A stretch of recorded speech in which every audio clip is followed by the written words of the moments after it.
بسم اللہ الرحمن الرحیم۔ السلام علیکم۔ آج ہم بات کریں گے کہ قرآن مجید پر اعراب کس نے لگوائے۔ وہ کون سی شخصیت ہے جس نے قرآن مجید پر اعراب لگوائے، یعنی زبر، زیر، پیش، شد، مد وغیرہ۔ وہ کون سی شخصیت ہے جس نے قرآن مجید پر اعراب لگا کر جو عربی نہیں ہے، یعنی کہ عربی زبان کو نہیں جانتے، ان کے لیے بھی قرآن مجید پڑھنا آسان کر دیا ہے۔ تو اس ویڈیو میں آج ہم اس شخصیت کے بارے میں بات کریں گے، اور آج اس ویڈیو میں آپ کو اس کا نام بھی بتاؤں گا جنہوں نے اس قرآن مجید پر اعراب لگا کر مسلمانوں کے لیے پڑھنا آسان کر دیا۔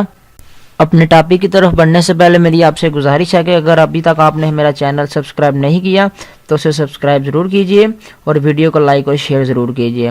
تو چلیں بڑھتے ہیں اپنے ویڈیو کی طرف۔ قرآن مجید پر اعراب کیوں لگوائے گئے؟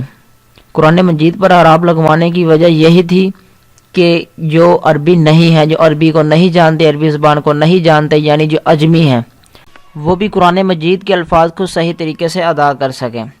اسلام نے مفتوحہ اقوام کے دلوں کو بھی مستحد کر لیا تھا، اور کافی لوگ حلقہ بگوش اسلام میں ہو چکے تھے۔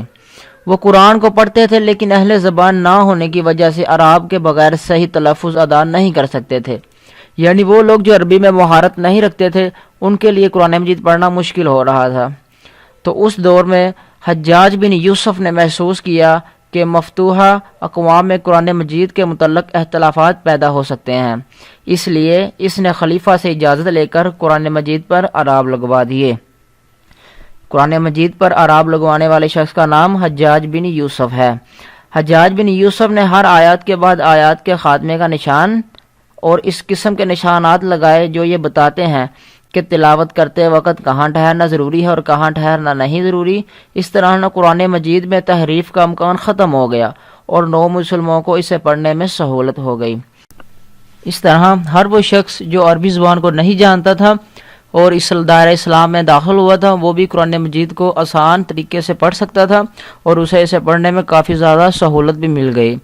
اور وہ شخص جو عربی زبان میں بالکل مہارت بھی نہیں تھا رکھتا، وہ بھی آہستہ آہستہ سیکھتا، زبر زیر کی مدد سے سیکھتا کافی حد تک وہ بھی قرآن مجید کو آسانی سے سیکھ جاتا تھا۔ تو ناظرین، یہ تھی ہماری آج کی ویڈیو۔ اگلی آنے والی ویڈیو میں انشاءاللہ میں بتاؤں گا کہ حجاج بن یوسف کون تھا، یہ حجاج بن یوسف کا کیا کردار تھا، حجاج بن یوسف کون تھا، حجاج بن یوسف کیا کرتا تھا۔ ہماری اگلی ویڈیو حجاج بن یوسف کے بارے میں ہوگی۔ ہم ایک نظر حجاج بن یوسف کی زندگی پر ڈالیں گے۔